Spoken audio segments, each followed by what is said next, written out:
అదే RTV app వార్తల్ని క్షణాల్లో చదివే అవకాశం ఉంటుంది. ఒక న్యూస్ పేపర్, ఒక టెలివిజన్ ఛానల్ మీ చేతుల్లో ఎప్పుడూ ఉంటాయి. హిందూ ధర్మం పట్ల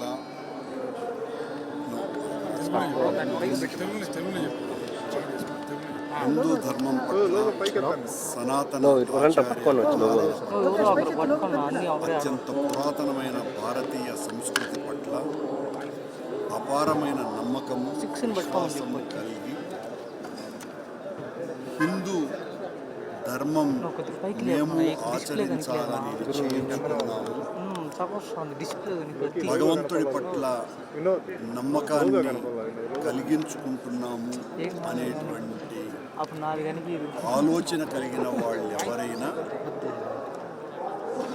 వారు హిందూ ధర్మాన్ని ఆచరించటానికి తిరుమల క్షేత్రంలో ఒక వేదిక ఏర్పాటు చేయాలనే నిర్ణయం తీసుకోవటం జరిగింది. బహుశా భారతదేశంలో ఇదే ప్రథమంగా ఇలాంటి వేదిక. ఈ వేదిక సాక్షాత్తు శ్రీ మహావిష్ణువు స్వయంభువుగా వెలసినటువంటి మహావిష్ణువైన శ్రీ వెంకటేశ్వర స్వామి సందేశము, సంకేతమే ఈ నిర్ణయానికి కారణం.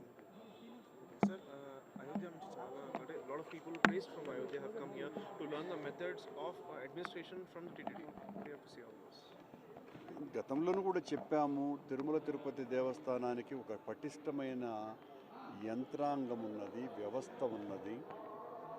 ఎంత పెద్ద రద్దీ వచ్చినా కూడా తట్టుకునేటువంటి సామర్థ్యం ఉన్నది. దానికి కారణం ఇక్కడ పనిచేస్తున్నటువంటి అధికారులకి, ఉద్యోగస్తులకు అందరికీ కూడాను ఎంతో అనుభవం ఉండటము, దీని మీద ఒక శాస్త్రీయ దృక్పథం ఉండటము. కనుక మిగతా దేవాలయాలు ఎవరైనా ఈ సంస్థ నుంచి మా అనుభవాలను తీసుకొని అక్కడ యంత్రాంగం పటిష్టం చేసుకోవడానికి కావలసినటువంటి సూచనలన్నీ కూడా ఇక్కడి నుంచి ఇవ్వటం జరుగుతుంది వాళ్ళ అభ్యర్థన మేరకు. So do you think that this is an initiative to build a bridge between the north and south, because there have been differences between the south temples and north temples?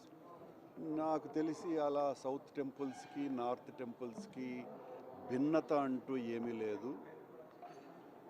భారతదేశము, ప్రపంచంలో ఉన్నటువంటి హిందువులందరూ కూడా సనాతన ఆచారాలను పరిరక్షించాలనుకునే వాళ్ళు, ఆచరించాలనుకున్నటువంటి వాళ్ళు.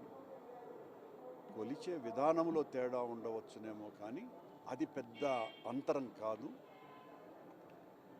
ఉత్తర దక్షిణ అన్ని ప్రాంతాలకు ఆచార వ్యవహారాలలో రవింత తేడా ఉన్నా కూడా పూజాది వ్యవహారాలలో ఏ రకమైనటువంటి విభేదము లేదు. So speaking of religious conversions, states like Kerala, Tamil Nadu and Andhra Pradesh, Telangana now are seeing a lot of Christianity conversions. So how do Hindu organizations? దయచేసి వీటికి సంబంధించి మీరు పీఠాధిపతుల్ని ప్రశ్నిస్తే బాగుంటుంది.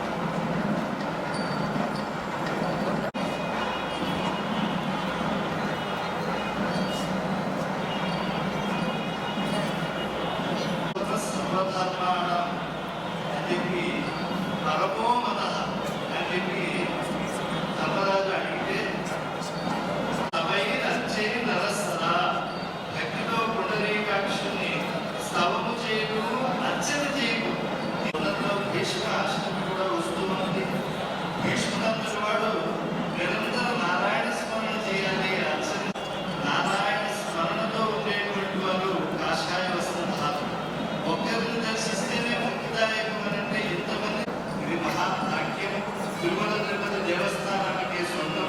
ఇప్పుడు పరమహంస పరివ్రాజ గారి ఆడవారు తిరునగరి స్వామీజీ వారు ఇచ్చేస్తున్నారు. శ్రీరంగం జిఎఫ్ స్వామి అహోబల మఠం సంప్రదాయం వారు ఇక్కడికి రావడం. తిరునగర్ వెంకటరమణ జిఎఫ్ సరిపోతాను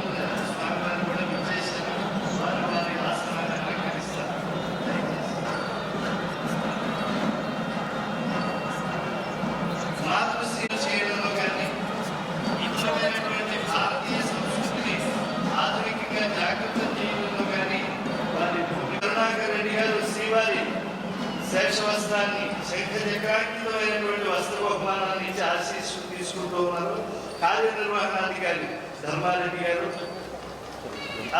శంకర్ పరంపరకి చెందినటువంటి బ్రహ్మచర్య ఇలాగా తిరుమల క్షేత్రానికి మొట్టమొదటిసారిగా జ్యోతిర్మఠం నుంచి విచ్చేశారు. ఇది తిరుమల తిరుపతి దేవస్థానం ఒక గర్వకారణంగా చెప్పుకోవచ్చు. చేశారు శృంగేరి, పూరి, జ్యోతిర్మఠము, అలాగే ద్వారకా మఠం. ఈరోజు 2 ఆమ్నాయ మఠాలు పాల్గొంటూ ఉన్నారు. ఇంకా మంచి వ్యక్తి, మంచి వంట ఇంకా అక్కడికి వెళ్ళిన ప్రాంతాల్లో చెప్పారు. గోశాలను, వేద పాఠశాలను అద్వితీయంగా నిర్వహిస్తూ ఉన్నారు. వారు తిరుపతి దేవస్థానం నుంచి మాకు మొట్టమొదటిసారిగా మేము దక్షిణ యాత్ర చేస్తున్నాం. దక్షిణ దేశ యాత్ర మా పీఠం ఉత్తర హిందూ స్థానానికే పరిమితమైంది ఇప్పటి వరకు.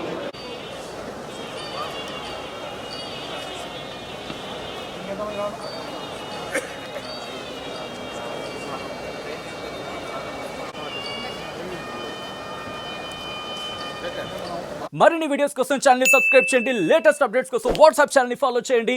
అండ్ లింక్ డిస్క్రిప్షన్ లో ఉంది.